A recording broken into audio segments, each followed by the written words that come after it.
with tabletop role-playing games. And when we're like going over the title, I was like, I can't not make it Star Trek with Next Gen. Um, so Andrew's in another presentation.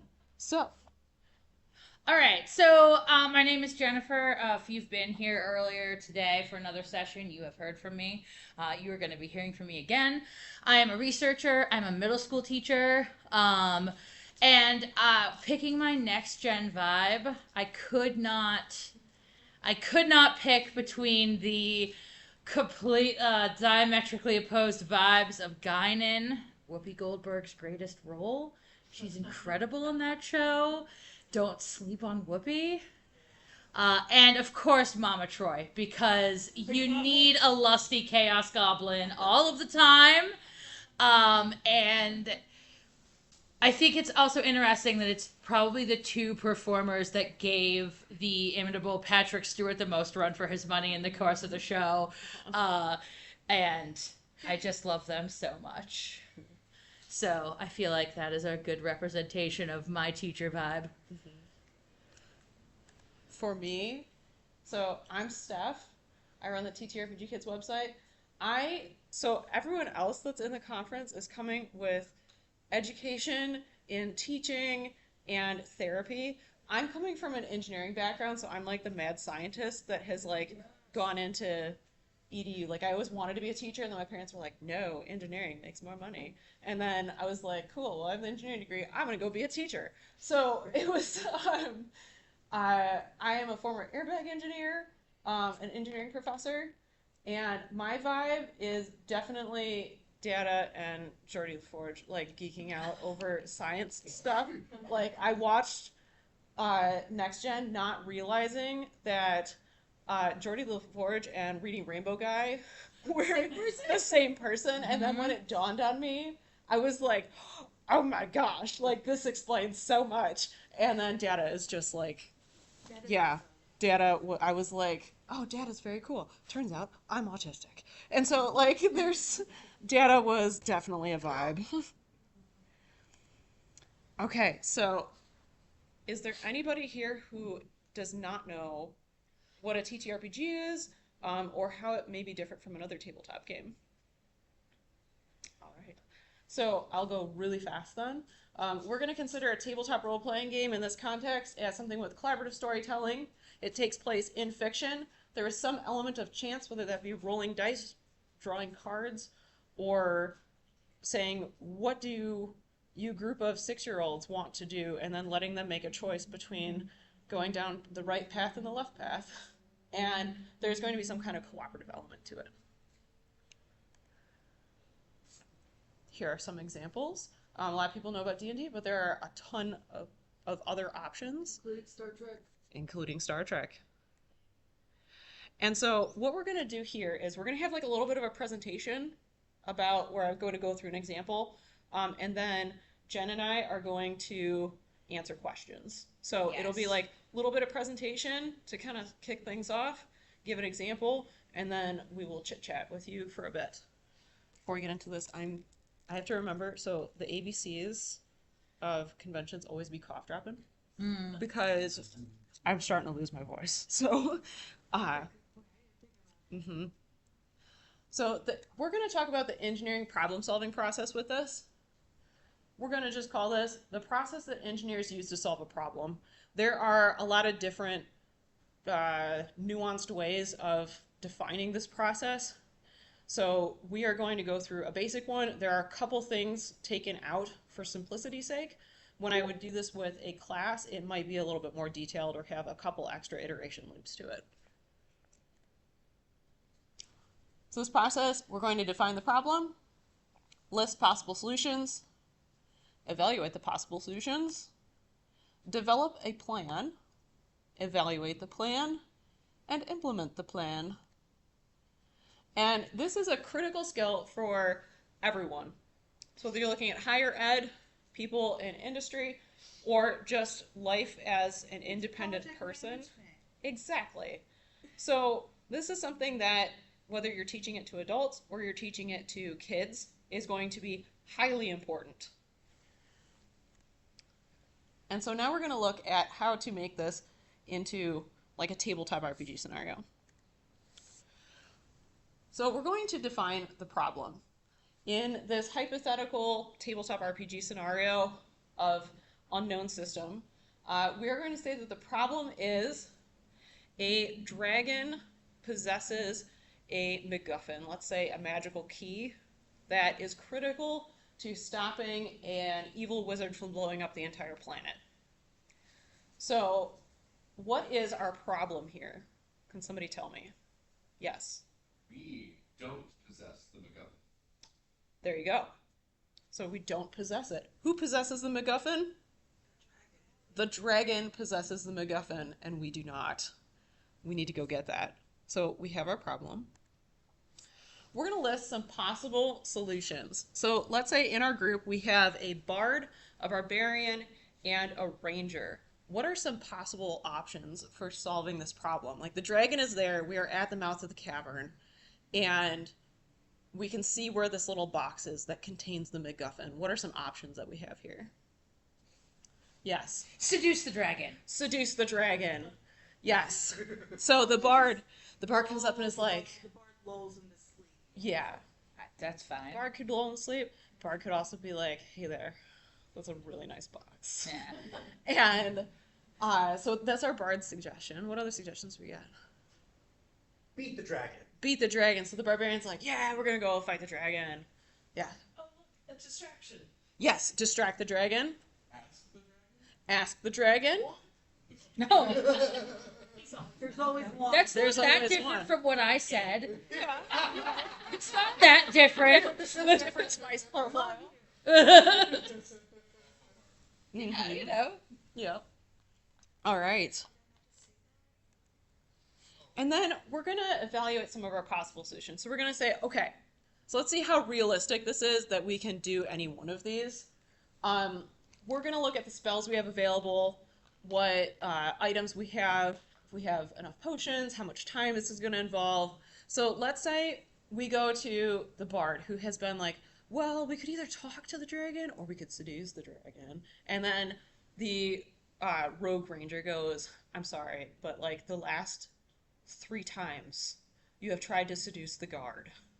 It has ended very poorly for us. We have warrants in 3 cities, and I don't think this is the best option. Like, oh, but we have this spell. We can increase my charisma. We can do this. The barbarian goes, I want to fight it. We got to fight it. We got to fight it. And they're like, I'm sorry, but we are level 4. Mm-hmm. This is an ancient dragon. And yes. I say, at the risk of oversharing, Mm-hmm. the other thing that you have to do when you're evaluating possible solutions is realize that seducing the dragon does not necessarily mean acquiring the MacGuffin. It Correct. means part of the relation with the dragon. Correct. There's nothing to stop them from going back on their You word. literally 100%. So it doesn't actually solve the problem. And that's what we're kind of getting at too here, is which ones actually get us to the MacGuffin. There's As- always one in the party, the chaotic one. There has to be. There has to be. Or a whole squad of chaotic. Oh, those are fine. Yes. So you're going through the items, nothing's seeming to work, and the ranger rogue, okay, well, this distraction idea, we do have an invisibility cloak here. We have the cloak of invisibility. We could possibly work something out with that. You brainstorm a little more. You come up with some other ideas, and eventually you're going to develop a plan. So let's say the ranger rogue is like, okay, I can try and sneak in. As our backup plan, we will try and talk our way out of this if I can't get up to the pile of treasure and climb up it. The bard goes, okay, I'm going to cast a spell that's going to improve your stealth, give you a little bit better chance of getting up there. You can use the cloak of invisibility, and you're going to go climb up there and get the key. So you have developed a plan. There's a couple layers of backup plan built into this. And now we're going to evaluate the plan. Most tabletop RPGs are going to have some kind of mathy element, and you can go through and actually calculate out and see, okay, so if you've got your regular stealth, you've got your spell, you've got your cloak, this is going to give you this massive modifier. You'd have to really screw up hard in order to not get the key or wake the dragon up, and you're going to have all these bonuses. So you say, okay, we have evaluated the plan, we've chosen what we're going to do, we're going to implement it. So the rogue slash ranger goes up to the pile, climbs all the way up there, and gets the little box marked with the key. There's like a little skull on top and everything. And has rolled really high. You know, like they get a 15 with all the bonuses. They're not waking this dragon up. They start going down the pile and notice this chalice sitting there. And it has their family crest on it from before they were disgraced. And they're looking at it and they're like, oh, this could be what I use to prove my family's innocence. It somehow has like the MacGuffin to their own backstory. The rest of the party sees them looking at this and goes, and is like motioning to them from the sides. The rogue goes over and is like, I have to do it. They go to grab it and they roll a nat 1 on their stealth.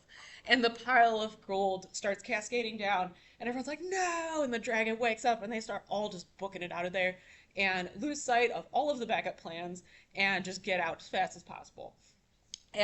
But what they have done at this point is they have gone through the whole process. And this is really standard in a tabletop RPG scenario. Every time you're going through this, you are presented with a problem and need to come up with a solution.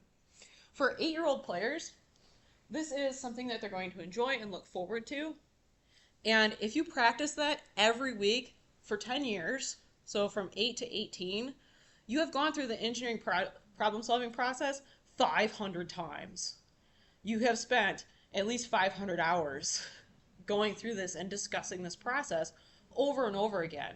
So when these kids go into college or work or are adults living life, they have had a ton of practice actually experiencing this process and being able to think critically.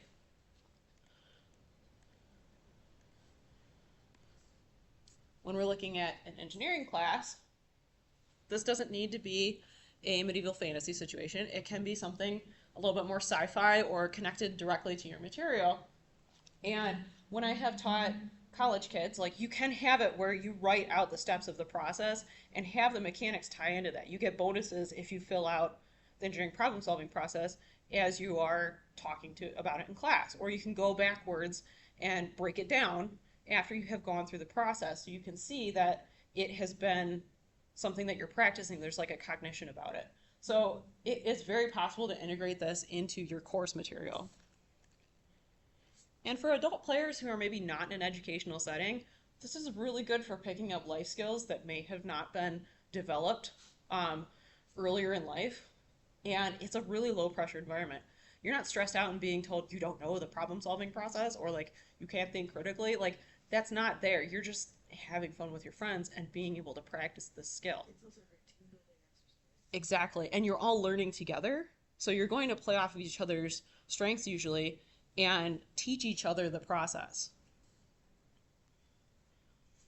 So this is where we're going to kind of flip back into like our Trekkie mode. So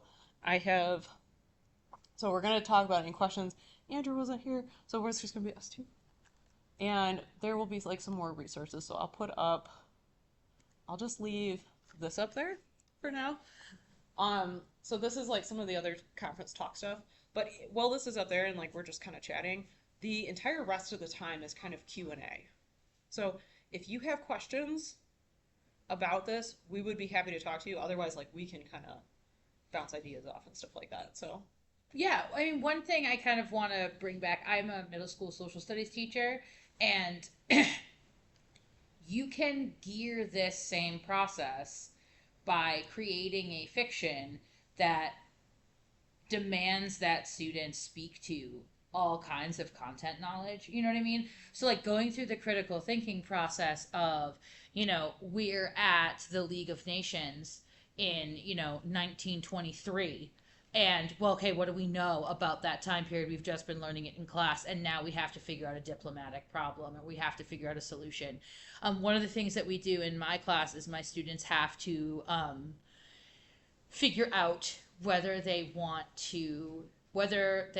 Wakanda to join and be a part of the Trans-Saharan Trade Network.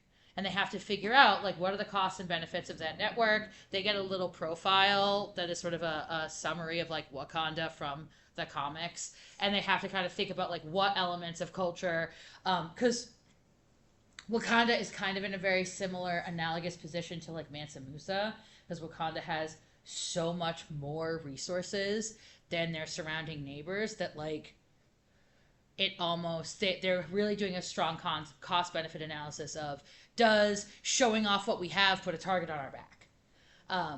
And so that is this same problem solving process they're practicing, a fidelity engineering design process, but they're practicing using their social studies skills. There's a ton of cross applications between different subjects Yeah. like this. So earlier I gave a talk about it was chemistry, like it was a chemistry lesson, and that can be broken down exactly the same as this. Like all of the pH lab experiments that I talked about in that, it is also using the same problem solving process. It all crosses over, and problem solving is something that is critical in every single subject. Like whether you're talking about why did a character do this in the book, or what do you think they will do next, or it's like you said, looking at kind of social studies subjects. Why would a people do this? What are they? What are the cost benefit? You're evaluating different plans and options, and even with like there's certain math applications. Yeah. Like getting into like the mathy side of things and looking at how you can use math as part of your problem solving process, and integrating that into part of the structure. So no, it's It's also a great way to like bring in sort of baby steps of role play into your class. Yeah. It's one encounter. We're going to make it pretend that we're all on a feudal manor and the king is coming, and we have to really impress the king. How are you going to do that given everything that we've learned about feudalism? Like what could we possibly do? For your kids that don't have a lot of history of role play, they're like, great. It's very specific. I don't have to create a character and know the last 47 years of their life. They're all of the things from the player's manual, God bless it. I don't have to know all that stuff. I just have to know if Dave dug up the right amount of turnips last week and is able to give turnips to the king. and having the process, like the whole point of that in an engineering setting, so like the engineering classes that I've taught, is to structure your ideas. So it can be a good way to structure that in a group setting, especially. I GM for a group of tweens, and there is a chaos squad. So there's 5 players. One follows the path of order, and the other follows the path of chaos. And so getting everybody kind of somewhat on the same page with sharing ideas, taking turns, looking at different options, and then including everybody. This kind of structure can really help sometimes. It's not meant to be limiting. It is meant to be, here's a good way to share your ideas so everybody can feel heard and we aren't skipping over to the end. We have like some kind of mild process that we can follow through and keep everyone like in some kind of pace. So, yeah. Yes. So when you're doing this, very practically speaking, are you having 4 groups of 10 or 2 groups of 20? Or, you know what I'm saying? Like, how do you break it down when you're actually doing it with a class? And then follow up is do you then kind of, let's say they don't get the key. I mean, what happens then? Like, what's the processing, or how do you do that? So for the first part of the question, what I like to do with a lot of my games is I break them into small self-managed groups. It definitely depends on the age. So for really young kids, it will be a whole group exercise. So there's usually one character that the entire class is making a decision for, because young kids are not going to be able to self-manage and stay on topic. So the teacher's going to be asking, okay, what do you think Sandy the Dragon is going to do here? And the whole class is going to discuss back and forth and debate. There might be some arguments, but that is working through that is a skill to build. And so you're going to walk the whole class through the entire process. Usually, for games that I'm making for slightly older kids and tweens, and into teens and like adults, is going to be small self-managed groups. So if you have a class of 20, you maybe have 5 groups of 4, and then they are going to be given a very simple set of rules light kind of materials that you can learn in like 5 to 10 minutes, and a modular unit that you can, or a modular adventure you can cover in about 30 minutes, and then you have 10 minutes for like a recap or class closure so you can get everybody on the same page at the end. So the teacher would walk around and kind of look at what each group is doing and be there to answer questions and help guide, but in large part it's going to be self-managed groups. And then with older kids, it can be the self-managed group, or it might be solo play, where they're going to be able to take kind of that initiative.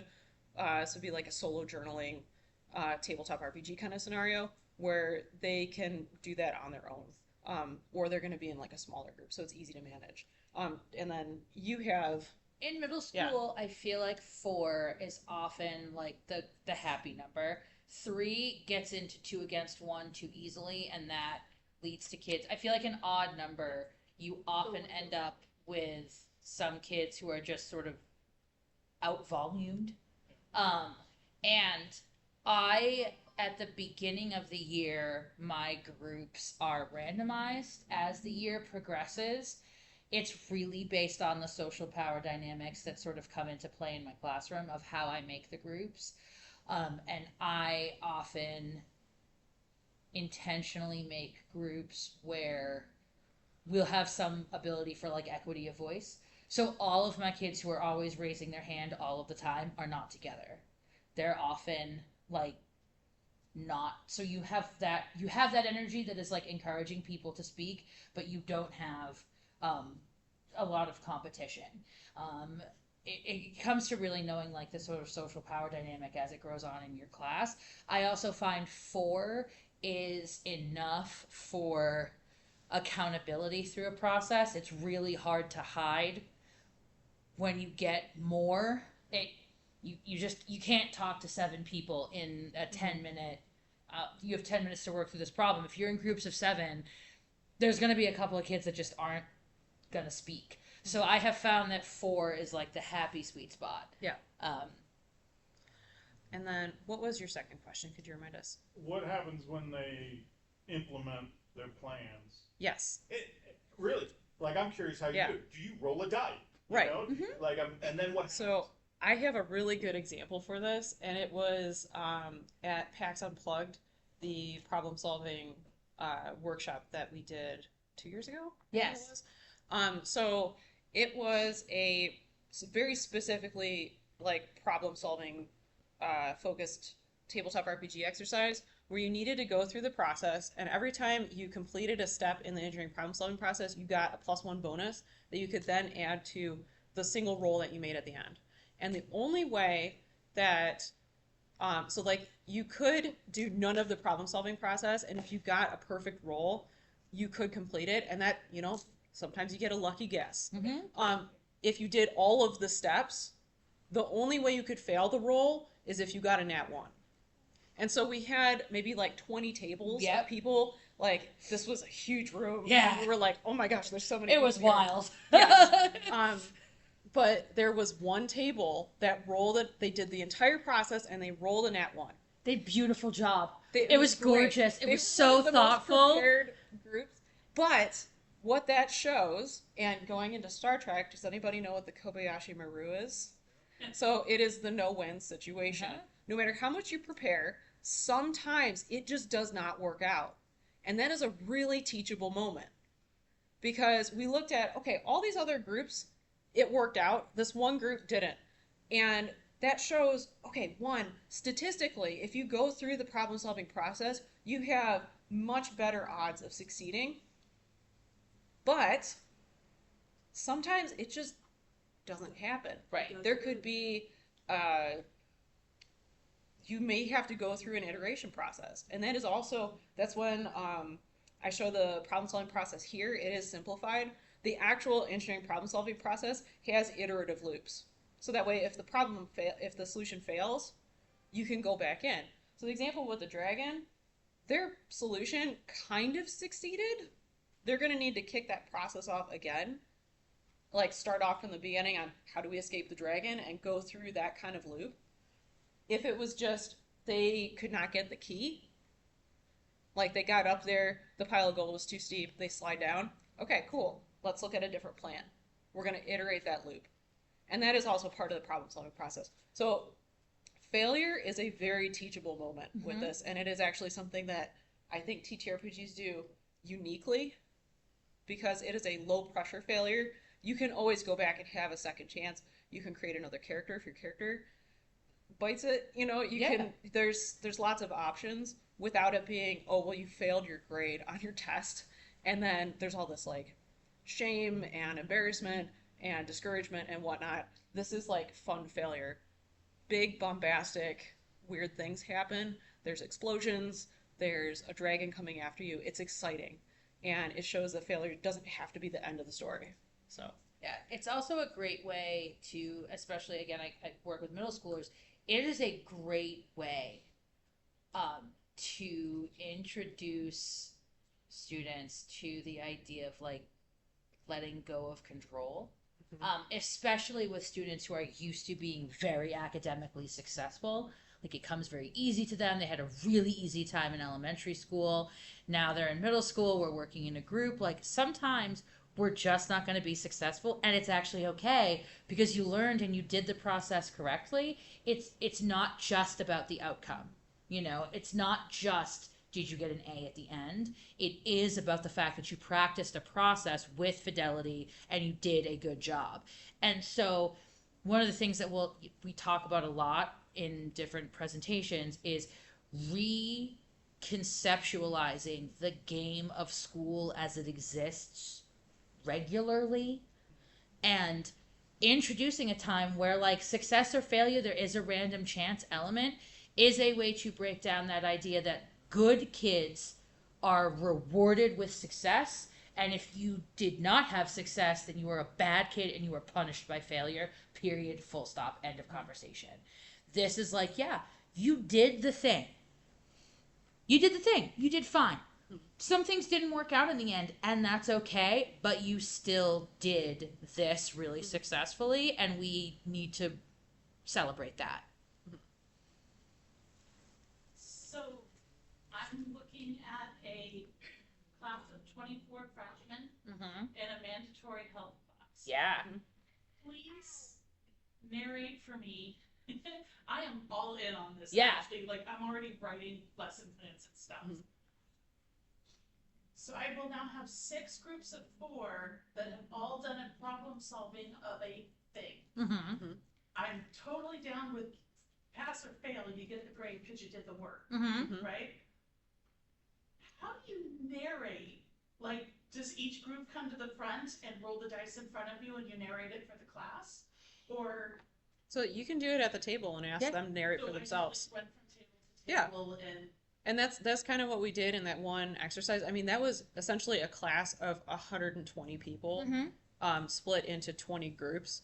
And we had like 3 people going around, but at the same time, if you break that down, like that's 40 people per person. And so we just went around and we were like, okay, what'd you roll? And they were like, oh, we got a success. Okay, you capture all the space rats in your space rat trap, and now they're no longer siphoning off energy from the space station because they were like bite the wires and like suck the energy out, so life support was going down, so there's like a timed element. And so they're like, okay, you captured all of the rats, congratulations, you're not going to suffocate in space. And then the one group that like, and that's it, that took me like a minute. And so I can jump around from table to table. I'm like, yeah, and you hear it everybody cheering, and so then you go to the next table and they're all hyped up, and then they roll a nat 1, they're like, no, and then you're like, oh no, the space rats, you didn't catch them in time, and the space station is shutting down, and you go into hypersleep, and you need to wait for somebody to come rescue you now. And so, and then everyone's like all hyped up, and like, so then in the next table you go to them and they go to do the roll and they're like really anxious now because they're like, oh, you can fail this. And so you do that like a couple times. It doesn't actually take a ton more class time to add small story elements. Really, you are giving them a story in the beginning that can, and some rules that can take about 5 to 10 minutes to explain. They manage and teach themselves for the rest of the class, and then the last 5 to 10 minutes is you kind of looping it all around. And So it's a single dice roll. They're telling me what the plan is. They roll it, Yeah. and then I spin a 5-sentence narration. Yeah. something like that. Okay, So it's that not that like they can role play through the rest of it. right. So that can work. That you can also have it where they role play through it. Like there's an example that I give where it's a homeschool group who they have deep familiarity with Dungeons and Dragons. And so like there's an example on the TTRPGkids website where I walk through how this can work. Because a lot of people ask how to integrate it with D&D. Like I'm like simple dice rolls indie system, but there are folks who want to do that. And so it's like, okay, you can have the role play, you can have the fighting and all that in between, but here is how you can make it also about this, and you can tweak things. So for a classroom, you want something real simple. If you do have like 3 hours and you want a big drawn out game, that's possible too. So, right. So it can go either way. For a classroom, you need some smaller, more simple rules. I usually do it where it's like a single dice roll at the end determines your fate, but you may have had smaller dice rolls up to that point to see how many extra bonuses you get. Like every time you complete the process or a step in the process, maybe you roll a d4 or flip a coin.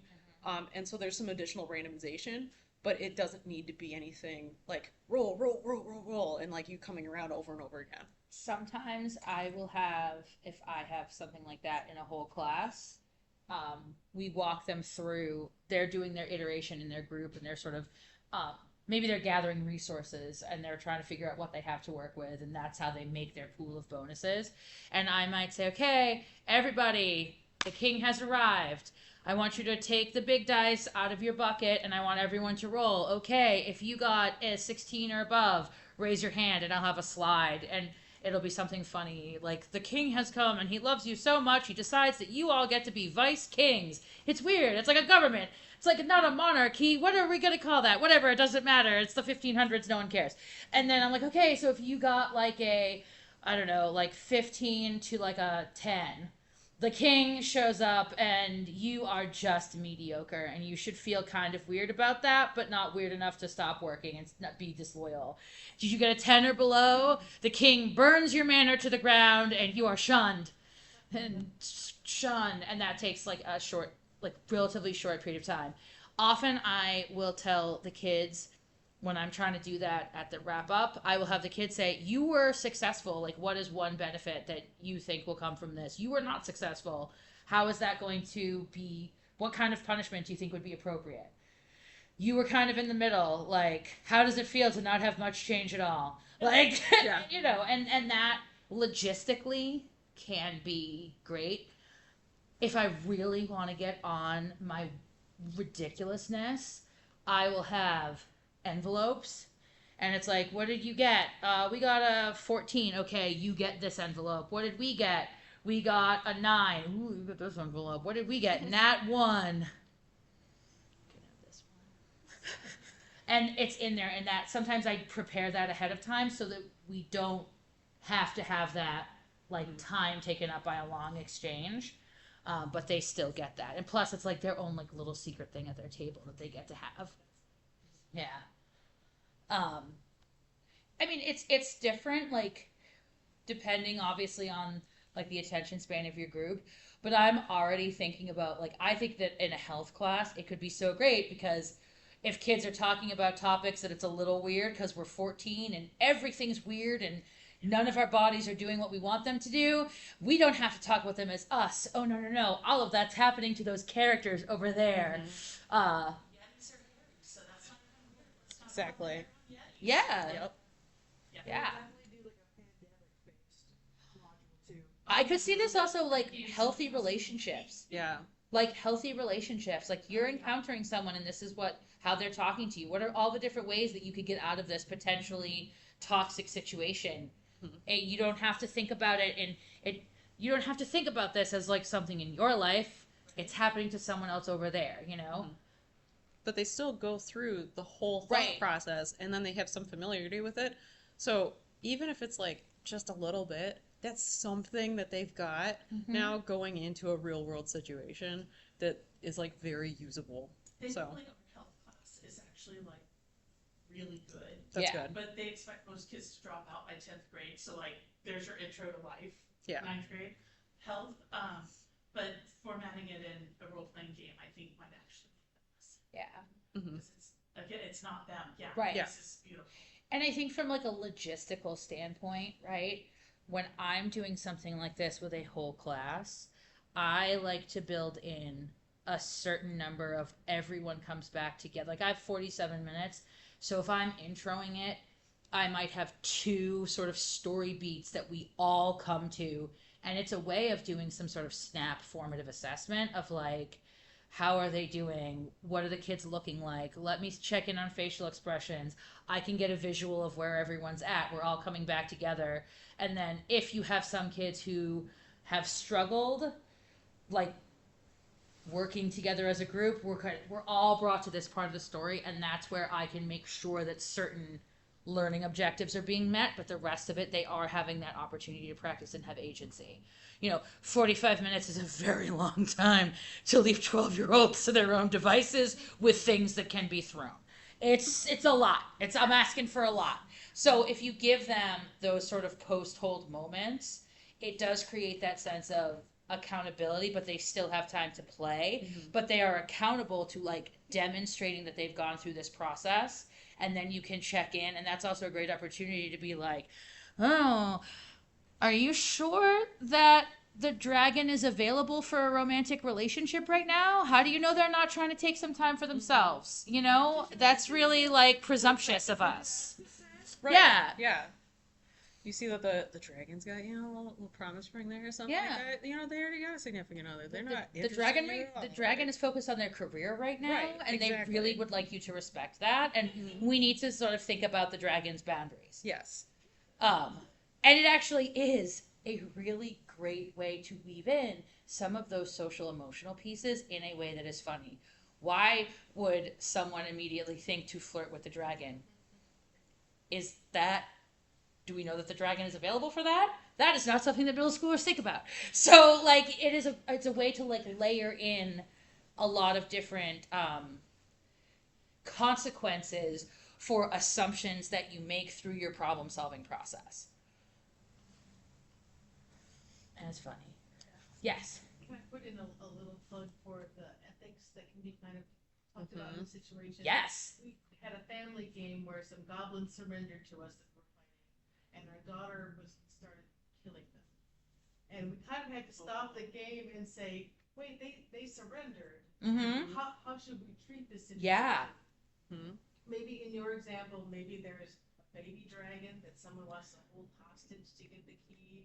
And then I think there's some interesting conversations you can have in that. Yeah. We have that a lot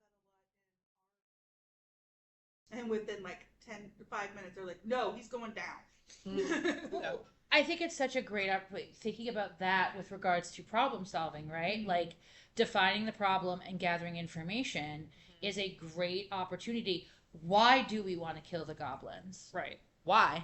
Where does that come from? And obviously from like a science perspective, we're thinking about like, is this like a flawed premise and whatnot? But in a social studies classroom, then we're talking about bias, and we're talking about prejudgment, and we're talking about culture, and we're talking about all of those things that like really inform my practice as a social studies teacher and inform our conversation about history as a narrative. But we're doing it about goblins, so like nobody has to feel weird. Like it's about goblins. I don't have to think about like real life wars. I teach in southern New Hampshire, and my town is quite diverse, and we have a lot of families who are recently out of refugee status from a wide variety of different conflicts and contexts. So like sitting down in their class with a teacher who doesn't look like them, with a lot of students who don't look like them, where they're learning their second language, the food isn't the food they're like, it's like so much that they're not used to, and then having to have a conversation about stereotypes and bias in a real way. Can we really just talk about goblins? we could talk about why with goblins. You know, one of the things we talk about a lot is like turning the temperature down so we can get to the deep learning of this incredible critical thinking, right? Removing the barriers to the cognitive growth of the player. And it doesn't matter that we're talking about a dragon and a key, because we could also be talking about getting a promotion at work when you're an adult. How do you do that? There's an ethical way, and maybe there's a less ethical way, right? You can still build. Right, and you can still be unsuccessful, and how do you deal with that like a mature adult? But like we're removing those barriers by having it be something that's silly, and at the end of the day, the consequences are we give a fire rating of how burnt you get by the dragon, and everybody laughs. Are you like bad French fry at the bottom of the bag burnt, or are you like, you know, I don't know, Yeah. someone else burnt? Yeah. I don't know anything anymore. But like it's a way, again, we're removing those, and that's how you get to that deeper learning, and it's something that TTRPGs can really do. Yeah. There's I review a lot of games. Like that's like what I do. And so I love it when I come across interesting game mechanics. And there are several of them now. Like I've been seeing this more and more recently, where in order to make a roll, it's you have to state why you are doing the action that you're doing. And it can be a simple question, and it can be because I want to, because I feel like it, but you have to get that from your brain out your mouth.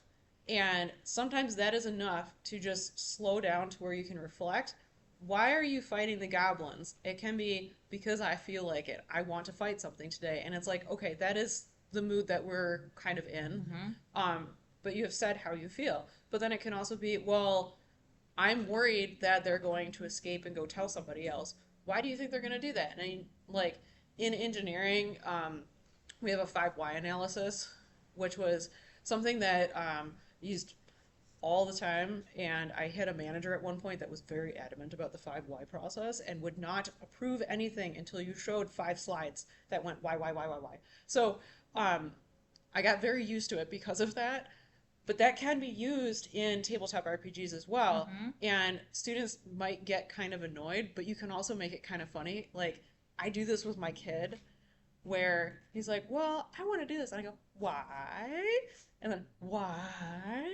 And he's like, you're just doing this again, Mom. And I'm like, I know, but it's funny. And like, the answers keep getting like a little bit sillier and sillier, but at the same time, they somehow become more focused. And eventually, like, when we're in a game, it can be a really complicated situation, and we get a really simple answer by the end. And sometimes it can just be, I feel like it. And that's something that we can talk about now because we have gone through why. This is why.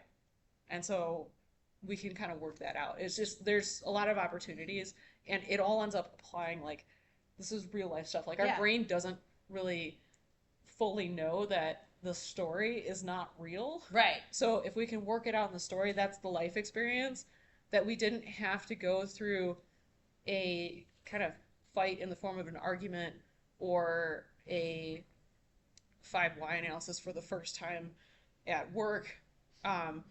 Like, we didn't have to go through that in real life. We were able to do that in fiction and have some modicum of experience talking about that. So yeah, definitely. We had my friend with the fabulous octopus dragon and my friend in the fabulous star shirt. So if go from the back forward. Well, I have a question to this experience is the language piece.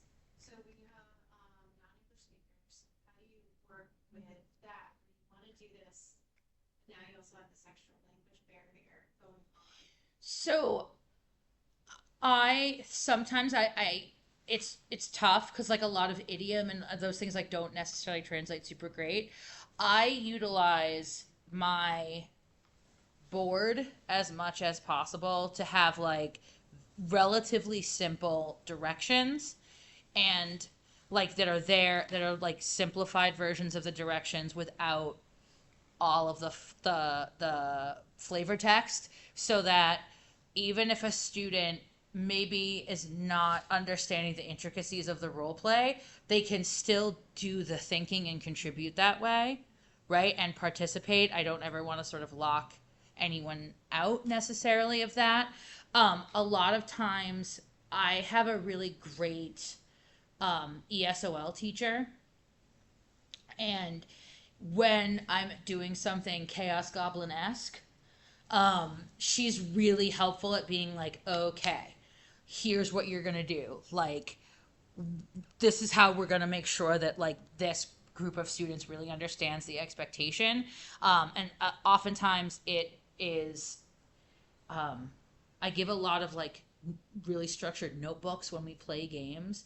And a lot of times that will be designed with like a lot of language support. And if I have students, depending on their like their English acquisition level, I will do a 2-column thing that is the English version and then a version in their home language so that they have access to both. And that often is helpful so that they can sort of like go back to their language of more comfort and be like, oh, okay, so this is what I should be doing in English here. Yeah. That's really helpful. And the college class that I taught, several semesters, I had about half of my class were ESL students. And so having like a structured like worksheet of let's reflect on what our classroom character has learned and how they can apply that into their career, like it's easy. They can copy and paste that into Google Translate, or I can help them with that and be like, do you have any questions? Do you understand what's here? And it's easier when it's like a visual in front of them. So the engineering design process kind of thing, it's several bullet points that are fairly easy to translate. And then having that as a grounding point actually really helps to have a common language. Like there's these few words to hang on to and learn, and that gives you some kind of focus when you're in a group and everyone's at different levels with the language. I also work with a lot of really young kids, so they are learning to talk and read, and so having like just a few short points on like a character sheet or something can really help with that side of the language barrier. Yeah. So, and then I think we probably have time for one more question because I think we're getting the flag. Yes, we are absolutely getting the flag. So my star shirt friend. Yes. Understanding of what can be classified as a tabletop RPG has opened more because there's things that I feel like I was doing in my classroom that may have been along these lines, but I didn't necessarily classify this. There was an activity I did with my students where I gave them, we were just talking about like economies and ethics and different things like that, and I gave them a list of people who had like different like classifications, like this person was unemployed, this person was a teacher, this person was this is how old they are, whatever, and this is the type of medicine they need, but you only have 10 doses of each of these kinds of medicine. Who are you going to save? And that to me sounds like that would fall under what you guys are classifying as like role-playing games. It's just anything, any type of scenario situation where you're giving your students opportunities to then problem solve with that. I think one of the things that takes it from like a scenario or simulation into a role-playing game is that adopting a character piece. Okay. So for something like that, if I were to teach, say, the United Nations guidelines on international health initiatives, right? Like these are the guidelines of how you make those decisions. And I'd say, okay, you guys are all doctors, you're being sent in by the United Nations. There's an outbreak of Marburg virus. You have X number of doses. You're going to work together using this process that we've learned. And how would you like resolve that with a resource? It's the sort of having to adopt a role that is a big part of it. Like you are not a high school student or a middle school student making this decision.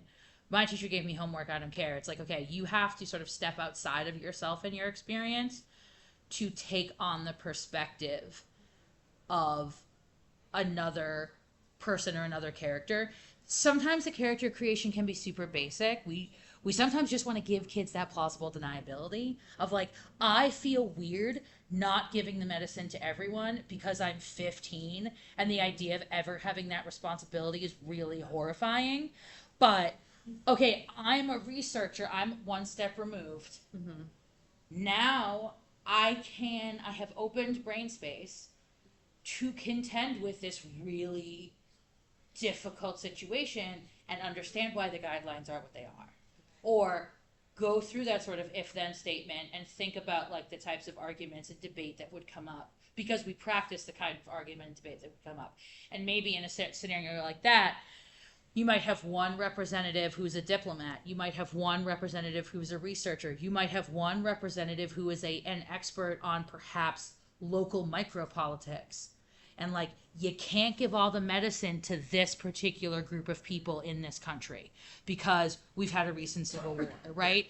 So the more layers you add to that, we're getting away from scenario and simulation, and we're getting more into role-playing game. Because it's just adding that perspective taking piece. Yeah. Okay. Well, I think, thank you all for coming. If you're looking for more information, I actually just released it's a free game about problem solving. Sick. So if it's digital, if you want like to know where to find that, let me know. And we have other talks going on. We got tomorrow. 2 days of sessions tomorrow as well. If any of you see any of us around, we love to talk about this stuff. Please keep in touch. We have a Discord. Please do The survey. Yes. We are very committed, and Gamma is very committed to making this a thing, and we want to make sure that it is reflecting people's experiences, and we want to grow this. It's a developing and emerging field, and there's just so much that can be done in this space, and we want to make sure that it's being done well and including everyone and all voices. So thank you so much. We hope to see more of you as the weekend progresses. If not, enjoy the rest of your origins. If so, I promise I'll be wearing a different shirt tomorrow and maybe get a little bit more sleep. All right. Thanks, everybody. And if you want to come hang out tonight, we're doing Level Up Your Family game night at 7:30 next door.